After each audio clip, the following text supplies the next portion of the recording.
നമസ്കാരം, ഞാൻ ഡോക്ടർ ഭാഗ്യ Q1B health കെയറിലെ Ayurveda ഡോക്ടറാണ്. അപ്പം ഒരുപാട് സ്ത്രീകളിൽ കാണിക്കുന്ന ഒരു ബുദ്ധിമുട്ടാണ് ല്യൂക്കോറിയ അഥവാ അസ്ഥി ഉരുക്കം എന്നൊക്കെ പറയുന്നത്, അല്ലെങ്കിൽ വൈറ്റ് ഡിസ്ചാർജ് ആയിട്ട് ഒരുപാട് പെൺകുട്ടികളിലും സ്ത്രീകളിലൊക്കെ കാണിക്കുന്ന പ്രശ്നങ്ങളാണ്. നോർമലി ഇത് നമ്മുടെ ഇപ്പം വായിലുള്ള ഉമിനീര് പ്രൊഡ്യൂസ് ചെയ്യുന്ന ഗ്ലാൻഡുകളുണ്ട്. അത് ഉമിനീര് എങ്ങനെയാണോ പ്രൊഡ്യൂസ് ചെയ്യുന്നത് അതുപോലെ തന്നെയാണ് ഈ യോനി ഭാഗത്തൊക്കെയുള്ള ചെറിയ ചെറിയ ഗ്ലാൻഡ്സ് ഈ ഒരു സ്രവം പ്രൊഡ്യൂസ് ചെയ്യുന്നത്. അപ്പം അതിൻ്റെ ഭാഗമായിട്ട് നോർമലി എല്ലാവരിലും ഒരു വൈറ്റ് ഡിസ്ചാർജ് അല്ലെങ്കിൽ ഈ പറഞ്ഞ പോലെ അസ്ഥി ഉരുക്കം പോലുള്ള കണ്ടീഷൻസ് ഉണ്ടാവാറുണ്ട്. പക്ഷെ അതൊരു പരിധിയിലായിട്ട് കൂടുതലായിട്ട് നിൽക്കുക, അത് അവരിൽ ബുദ്ധിമുട്ടുകൾ ഉണ്ടാക്കുന്നുണ്ടെങ്കിൽ അത് നമ്മൾ കുറച്ചും കൂടി സീരിയസ് ആയിട്ട് കാണണം. പല പെൺകുട്ടികളും ഇതൊരു ഇനീഷ്യൽ സ്റ്റേജുകളിൽ പറയാതിരിക്കും, അല്ലെങ്കിൽ ഇതിന് പ്രോപ്പറായിട്ടുള്ള ട്രീറ്റ്മെൻറ്റ് എടുക്കാതിരിക്കും. അത് നോർമലാണ് എന്ന് കരുതിയിട്ട് അത് അവർ മൈൻഡ് ചെയ്യാതിരിക്കും. അപ്പോൾ അതിൻ്റെ ഭാഗമായിട്ട് അവരിൽ ഒരുപാട് പ്രശ്നങ്ങൾ പിന്നീട് ഉണ്ടാക്കും. നമ്മളിത് വിചാരിക്കുന്നത് പോലെയല്ല, ഇത് ചില അസുഖങ്ങളെ സൂചിപ്പിക്കുന്നതും ഇങ്ങനെ ഒരു വൈറ്റ് ഡിസ്ചാർജ് കൂടുതലായിട്ട് കാണിക്കുന്നതിൻ്റെ ഭാഗമാണ്.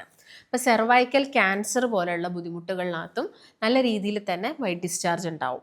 അതുപോലെ തന്നെ ഇപ്പം ഈ വൈറ്റ് ഡിസ്ചാർജ് നിങ്ങൾ ട്രീറ്റ് ചെയ്യാതിരുന്നു കഴിഞ്ഞാൽ അത് ഇൻഫെർട്ടിലിറ്റി പോലുള്ള സ്റ്റേജിലോട്ട് ലീഡ് ചെയ്യാനും കാരണമാവാറുണ്ട്. അപ്പം അതുപോലെ തന്നെ പോസ്റ്റ് മെനാപ്പോസിൽ, അതായത് പീരീഡ്സ് ഒക്കെ നിന്ന് കഴിഞ്ഞാൽ മെനാപ്പോസ് എത്തിക്കഴിഞ്ഞാലും സ്ത്രീകളിൽ ഇങ്ങനെ വൈറ്റ് ഡിസ്ചാർജ് ഒക്കെ കൂടാനുള്ള ചാൻസസ് ഉണ്ട്. അപ്പം നിങ്ങൾ ആ ഒരു സ്റ്റേജസും കാര്യങ്ങളൊക്കെ നോക്കുക, ഒരിക്കലും നിസ്സാരമാക്കി വിടരുത്. ഇപ്പോൾ പെൺകുട്ടികളാണെങ്കിലും അവർക്ക് ഫെർട്ടിലിറ്റി എന്ന് പറഞ്ഞൊരു സ്റ്റേജ് ഉണ്ട്, ആ ഒരു സ്റ്റേജിലൊക്കെ അത് ബുദ്ധിമുട്ടുകൾ ഉണ്ടാക്കും. അതുകൊണ്ട് തുടക്കത്തിലേ നിങ്ങൾ അതിനുള്ള ട്രീറ്റ്മെൻറ്റും കാര്യങ്ങളൊക്കെ എടുക്കാൻ വേണ്ടിയിട്ട് പ്രത്യേകം ശ്രദ്ധിക്കണം. അപ്പം ഇങ്ങനെ വരുന്ന സമയത്ത് പെൺകുട്ടികളിലും സ്ത്രീകളിലൊക്കെ ഒരുപാട് സിംറ്റംസ് കാണിക്കും.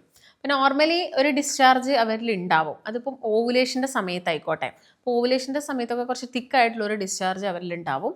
അതുപോലെ തന്നെ പീരീഡ്സ് ആവുന്നതിന് മുൻപായിട്ട്, മെൻസ്ട്രേഷൻ ആവുന്നതിന് മുൻപായിട്ടും ഒരു തിന്നായിട്ട് ട്രാൻസ്പെറൻ്റ് ആയിട്ടുള്ള ഡിസ്ചാർജ് കോമൺ ആയിട്ട് പെൺകുട്ടികൾ കാണിക്കുന്നതാണ്. അതുപോലെ തന്നെ പീരീഡ്സ് കഴിഞ്ഞാലും ഈ ഒരു ഡിസ്ചാർജ് കാണാം. പിന്നെ ഓവുലേഷൻ്റെ സമയത്താണ് കുറച്ചൊരു തിക്കായിട്ട് ഒരു ഡിസ്ചാർജ് മാറുന്നത്. അല്ലാതെ ഒരുപാട് ഡിസ്ചാർജുകളിൽ നിറവ്യത്യാസത്തിലും അതുപോലെ തന്നെ അതിൻ്റെ സ്മെല്ല് കാര്യങ്ങളിലൊക്കെ തന്നെ ചേഞ്ചസ് ഉണ്ടാവാറുണ്ട്. അപ്പോൾ നമ്മൾ ഫസ്റ്റ് തന്നെ നോക്കുന്ന സമയത്ത് ഈ STI, അതായത് സെക്ഷലി ട്രാൻസ്മിറ്റഡ് കുറേ കണ്ടീഷൻസ് ഉണ്ട്. ഈ കണ്ടീഷനൊക്കെ ഉള്ള ആളുകളിൽ ഈ ഡിസ്ചാർജിൻ്റെ കളർ എന്ന് പറയുന്നത് യെല്ലോയും അതുപോലെ തന്നെ ഗ്രീൻ കളേർഡിലും കാണാനുള്ള ചാൻസസ് ഉണ്ട്. അല്ലെങ്കിൽ ഇപ്പം ബാക്ടീരിയൽ വജൈനോസിസ് പോലുള്ള കണ്ടീഷൻ, ബാക്ടീരിയൽ ഇൻഫെക്ഷൻ കാരണം വജൈനയിൽ വരുന്ന ഒരു അണുബാധ, അതിൻ്റെ ഭാഗമായിട്ടും യെല്ലോ അല്ലെങ്കിൽ ഗ്രീൻ കളേർഡിലായിട്ട് ഡിസ്ചാർജ് കാണാറുണ്ട്. അതുപോലെ തന്നെ ഭയങ്കര ഒരു ചീസി ആയിട്ടുള്ള ഡിസ്ചാർജൊക്കെ ആണെങ്കിലും ഇത് ഫംഗൽ ഇൻഫെക്ഷനെയാണ് കാണിക്കുന്നത്. അപ്പം ഒട്ടുമിക്ക സ്ത്രീകളും അല്ലെങ്കിൽ പെൺകുട്ടികളൊക്കെ വന്ന് പറയുന്നൊരു കാര്യമാണ്, കണ്ടിന്യൂസ് ആയിട്ട് ഇച്ചിങ് ഉണ്ടാവുന്നുണ്ട്, അതുപോലെ തന്നെ അവരിൽ വല്ലാത്ത ഇറിറ്റേഷനാണ്, ഇങ്ങനെയുള്ള കാര്യങ്ങളൊക്കെ ഒരുപാട് പെൺകുട്ടികൾ പറയാറുണ്ട്. അത് ഒട്ടുമിക്ക കേസുകളിലും ഈസ്റ്റ് ഇൻഫെക്ഷൻ ആയിരിക്കാം, അല്ലെങ്കിൽ ഫംഗൽ ഇൻഫെക്ഷൻ്റെ ഭാഗമായിട്ട്. അപ്പം ഇതെന്ന് പറയുന്നത് പ്രോപ്പറായിട്ടൊരു ഹൈജീൻ കീപ്പ് ചെയ്തില്ലെങ്കിൽ ഒട്ടുമിക്ക ആളുകളിലും വരുന്നൊരു കണ്ടീഷനാണ്. അപ്പോൾ അത് നിങ്ങൾ പ്രത്യേകം ശ്രദ്ധിക്കുക. അതിന് വേണ്ടിയിട്ടുള്ള പ്രോപ്പറായിട്ടുള്ള കുറച്ച് കെയറും കാര്യങ്ങളൊക്കെ എടുത്താൽ മാത്രമേ അത്തരം ബുദ്ധിമുട്ടുകളൊക്കെ നമുക്ക് മാറ്റിയെടുക്കാൻ പറ്റുള്ളൂ. അല്ലാതെ നിങ്ങളിപ്പോൾ അത്തരം ഒരു അസുഖം വന്നു, അല്ലെങ്കിൽ ഈസ്റ്റ് ഇൻഫെക്ഷൻ ഫംഗൽ ഇൻഫെക്ഷനൊക്കെ വന്നു കഴിഞ്ഞിട്ട് നിങ്ങൾ ചിലപ്പം ആൻറ്റി ഫംഗലായിട്ടുള്ള മെഡിസിൻസൊക്കെ കഴിക്കുന്നുണ്ടായിരിക്കാം. അപ്പം ഇങ്ങനെ ആൻറ്റി ഫംഗലായിട്ടുള്ള മെഡിസിൻസ് കഴിച്ചു കഴിഞ്ഞാൽ ഒരു ചെറിയൊരു നിശ്ചിത കാലയളവിലോട്ട് മാത്രം നിങ്ങൾക്കൊരു ശമനം കിട്ടുക എന്നല്ലാതെ വീണ്ടും അത് വരാനുള്ള ചാൻസസ് കൂടുതലാണ്. അപ്പം ഞാൻ നേരത്തെ പറഞ്ഞ പോലുള്ള ഹൈജീൻ കാര്യങ്ങളൊക്കെ നമ്മൾ പ്രത്യേകം ശ്രദ്ധിച്ച് പോവേണ്ടതുണ്ട്. പിന്നെ നമ്മുടെ ബോഡിയിൽ ഇമ്മ്യൂണിറ്റി കുറയുന്ന സമയത്തും ഈ ഫംഗൽ ഇൻഫെക്ഷൻ ഇങ്ങനെ ഇടയ്ക്കിടയ്ക്ക് വന്നുകൊണ്ടിരിക്കാം. അതുകൊണ്ട് പ്രതിരോധ ശക്തി കൂട്ടുന്ന ഭക്ഷണങ്ങളും കാര്യങ്ങളൊക്കെ പ്രത്യേകം കഴിക്കാൻ വേണ്ടിയിട്ടും കൂടി ഒന്ന് ശ്രദ്ധിക്കുക. അതുപോലെ തന്നെ ഈ ഒരു കളർ എന്ന് പറയുന്നത് കുറച്ചൊരു ബ്ലഡ് ടിഞ്ച്ഡ് ആയിട്ടുള്ള കളേഴ്സൊക്കെ വരുന്നുണ്ടെങ്കിലും അതും ഈ ഒരു ഓവുലേഷൻ്റെ സമയത്തും അതുപോലെ തന്നെ ഇംപ്ലാന്റേഷൻ ആ സമയങ്ങളിലൊക്കെ തന്നെ ഡിസ്ചാർജിന് കൂടെ തന്നെ ഒരു ബ്ലഡ് ടിഞ്ചും കൂടി കാണാനുള്ള ചാൻസസ് കൂടുതലാണ്. അതുപോലെ തന്നെ ചില കളർ ചേഞ്ചസ് എന്ന് പറയുന്നത് ബ്രൗൺ ആയിരിക്കും, ഒരു ബ്ലഡ് കളർ അല്ല, കുറച്ചും കൂടി ഒരു ബ്രൗൺ നിറത്തിലൊക്കെ കാണിക്കുന്നതും ബാക്ടീരിയൽ അവിടെ വരുന്ന ബുദ്ധിമുട്ടുകളും, അതായത് ഇൻഫെക്ഷനും കാര്യങ്ങളൊക്കെ തന്നെയാണ് സൂചിപ്പിക്കുന്നത്. അപ്പം എന്ത് പ്രശ്നങ്ങളാണ് ഉള്ളത് എന്നുള്ളത് നമുക്ക് ആ ഒരു ഡിസ്ചാർജിലൂടെ തന്നെ മനസ്സിലാക്കാൻ സാധിക്കും. അപ്പം എന്തെങ്കിലും അതിൽ ചേഞ്ചസ് തോന്നുക, അല്ലെങ്കിൽ സ്മെല്ല് കാര്യങ്ങൾ, അല്ലെങ്കിൽ പ്രൊഫ്യൂസ് എമൗണ്ടിൽ കൂടുതൽ അളവിലായിട്ട് ഇത് വരുന്നുണ്ടെങ്കിൽ നിങ്ങൾ എന്ത് ചെയ്യരുത്, ഒരിക്കലും നിങ്ങൾ അത് പറയാതിരിക്കുകയോ അല്ലെങ്കിൽ ഒരു ട്രീറ്റ്മെൻറ്റ് എടുക്കാതിരിക്കുകയോ ചെയ്യരുത്. പെട്ടെന്ന് തന്നെ പോയിട്ട് അതിനുള്ള ട്രീറ്റ്മെൻറ്റ് ചെയ്യണം. അതാണ് ഇതിൽ പ്രധാനമായിട്ടും സ്ത്രീകളിൽ അല്ലെങ്കിൽ കുട്ടികളിലൊക്കെ കൂടുതൽ കണ്ടുവരുന്നതാണ് അസ്ഥി ഉരുക്കം, അല്ലെങ്കിൽ നമ്മൾ ലുക്കോറിയ എന്ന് പറയുന്നത് വൈറ്റ് ഡിസ്ചാർജ് കൂടുതലായിട്ട് കാണിക്കുന്നത്. അപ്പം അത്തരം സാഹചര്യങ്ങൾ നമ്മുടെ ബോഡിയിൽ ഒരുപാട് സിംറ്റംസ് എടുത്ത് കാണിക്കും. അതിൽ ഫസ്റ്റ് തന്നെ സിംറ്റം എന്ന് പറയുന്നത് വെയിറ്റ് ലോസ് ആണ്. അവരുടെ ശരീരത്തിൽ നല്ല രീതിയിലുള്ള വെയിറ്റ് കുറയുക, അതുപോലെ തന്നെ അനീമിക് ആവുക, പെട്ടെന്ന് അവരുടെ HB ലെവൽ വല്ലാണ്ട് കുറഞ്ഞു പോകുന്ന കണ്ടീഷൻ. അപ്പോൾ അത്തരം സാഹചര്യങ്ങളിൽ നിങ്ങൾക്ക് നോട്ട് ചെയ്യാൻ പറ്റുന്ന കാര്യമാണ്, വെയിറ്റ് വല്ലാണ്ട് കുറയുന്നു, പെട്ടെന്ന് നിങ്ങൾ വെയിറ്റ് കുറയുന്ന സമയത്ത് തന്നെ അനീമിക് ആവാനുള്ള ചാൻസസ് ഉണ്ട്. പിന്നെ നെഞ്ചരിച്ചിൽ, ഇടയ്ക്കിടയ്ക്ക് നിങ്ങൾക്ക് നെഞ്ചരിച്ചിൽ വരുന്നു, അതുപോലെ തന്നെ നടുവേദന, നല്ല രീതിയിൽ തന്നെ നടുവേദന കൂടുതലായിട്ട് വരിക, മുടികൊഴിച്ചിൽ, അമിതമായിട്ടുള്ള മുടികൊഴിച്ചിൽ വരിക, തലവേദന വരിക, ഇത്തരം പ്രശ്നങ്ങളൊക്കെ ഈ സ്ത്രീകളിൽ കൂടുതലായിട്ട് നമ്മൾ കണ്ടുവരുന്നതാണ്. അപ്പോൾ അതൊക്കെ നമുക്ക് നോട്ട് ചെയ്യാൻ പറ്റുമെങ്കിൽ തന്നെ നിങ്ങൾക്ക് പെട്ടെന്ന് തന്നെ ട്രീറ്റ്മെൻറ്റ് സ്റ്റാർട്ട് ചെയ്യാവുന്നതാണ്.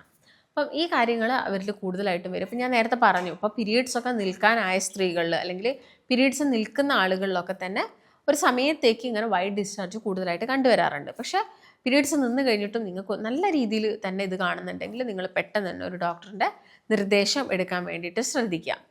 ബട്ട് നോർമൽ കേസസുകളൊക്കെയാണ് ഇങ്ങനെ വരുന്നതെങ്കിൽ നിങ്ങൾ ശ്രദ്ധിക്കേണ്ട കാര്യങ്ങൾ, ഒന്നാമത് നമ്മുടെ അണ്ടർ ഗാർമെൻറ്റ്സും കാര്യങ്ങളൊക്കെ ക്ലീൻഡ് ആയിട്ട് വെക്കാൻ വേണ്ടിയിട്ട് നോക്കണം. അത് നന്നായിട്ട് ഹോട്ട് വാട്ടറിൽ കഴുകുകയോ അല്ലെങ്കിൽ ഡെറ്റോൾ ഉപയോഗിച്ച് കഴുകുകയോ അത് കൃത്യമായിട്ട് ഡ്രൈ ചെയ്ത് വെക്കാൻ വേണ്ടിയിട്ട് ശ്രദ്ധിക്കുക. അതുപോലെ തന്നെയാണ് നമ്മുടെ പ്രൈവറ്റ് പാർട്സുകളൊക്കെ കീപ്പ് ചെയ്യേണ്ടതും വളരെ ക്ലീൻഡ് ആയിട്ട് തന്നെ കീപ്പ് ചെയ്യാൻ വേണ്ടിയിട്ട് ശ്രദ്ധിക്കുക. ഇപ്പം നല്ല വൈറ്റ് ഡിസ്ചാർജും കാര്യങ്ങളൊക്കെ ആണെങ്കിൽ നമ്മൾ ഇൻറ്റേർണലി മെഡിസിൻസ് കഴിക്കേണ്ടി വരും. അതിൻ്റെ കൂടെ തന്നെ നമുക്ക് ത്രിഫല ചൂർണം വെള്ളത്തിലിട്ട് അത് തിളപ്പിച്ച വെള്ളം ഉപയോഗിച്ചിട്ട് വജൈനൽ ഏരിയ വാഷ് ചെയ്യാവുന്നതാണ്. അപ്പം അത് ശ്രദ്ധിക്കുക. അതുപോലെ തന്നെ നല്ല ക്ഷീണവും കാര്യങ്ങളൊക്കെ ആണെങ്കിൽ അയൺ റിച്ച് ആയിട്ടുള്ള ഫ്രൂട്ട്സുകളും കാര്യങ്ങളൊക്കെ കഴിക്കുക. അനാറ് പോലെ, ഡേറ്റ്സ് പോലെയുള്ള ഫ്രൂട്ട്സുകളൊക്കെ കൂടുതലായിട്ടും കഴിക്കുക, അല്ലെങ്കിൽ ബെറി ഫ്രൂട്ട്സുകളൊക്കെ നന്നായിട്ട് ഇൻക്ലൂഡ് ചെയ്യാൻ വേണ്ടിയിട്ട് ശ്രദ്ധിക്കുക.